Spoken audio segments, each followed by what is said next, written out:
नगरी हो अयोध्या सी, नगरी हो अयोध्या सी, रघुकुल सा घराना हो, रघुकुल सा घराना हो, और चरण हो राघव के जहाँ मेरा ठिकाना हो।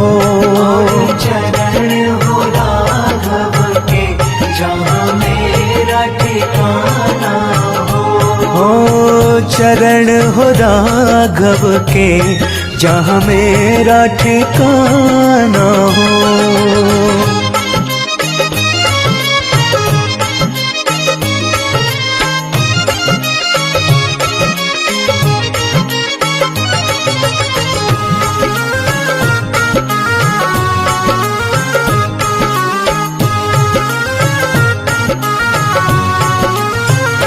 लक्ष्मण सा भाई हो, लक्ष्मण सा भाई हो, कौशल्या माई हो, कौशल्या माई हो, और स्वामी तुम जैसा मेरा रघुराई हो।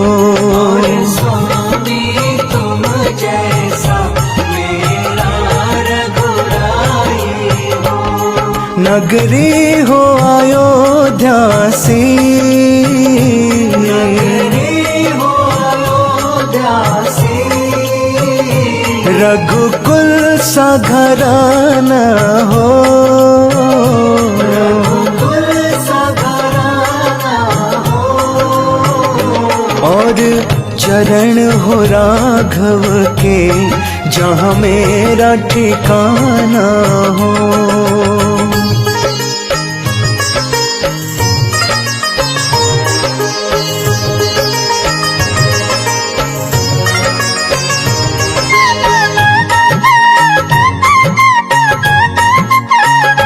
हो त्याग भरत जैसा,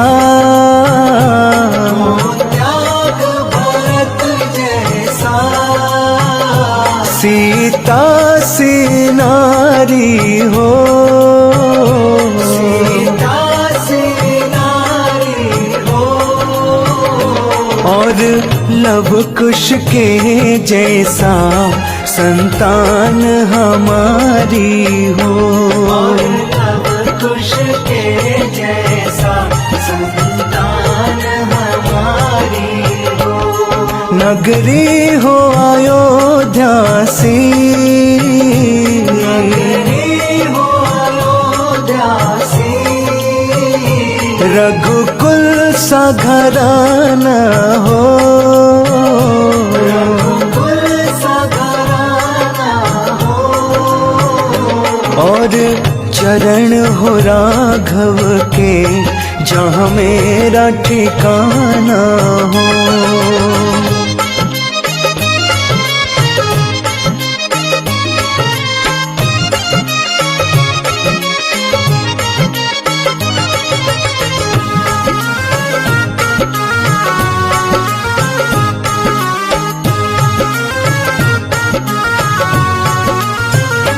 श्रद्धा हो श्रवण जैसी, श्रद्धा हो श्रवण जैसी, शबरी सी भक्ति हो, शबरी सी भक्ति हो, हनुमान के जैसे निष्ठा और शक्ति हो, हनुमान के जैसे निष्ठा और शक्ति हो, नगरी हो अयोध्या सी, नगरी हो अयोध्या सी, रघुकुल सा घराना हो, रघुकुल सा घराना हो, और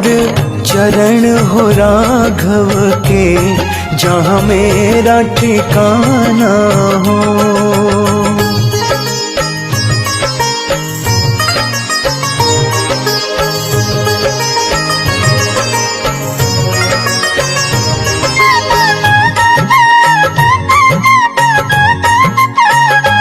मेरी जीवन नैया हो, मेरी जीवन नैया हो, प्रभु राम खेवैया हो, प्रभु राम खेवैया हो, और राम कृपा की सदा मेरे सर छैया हो।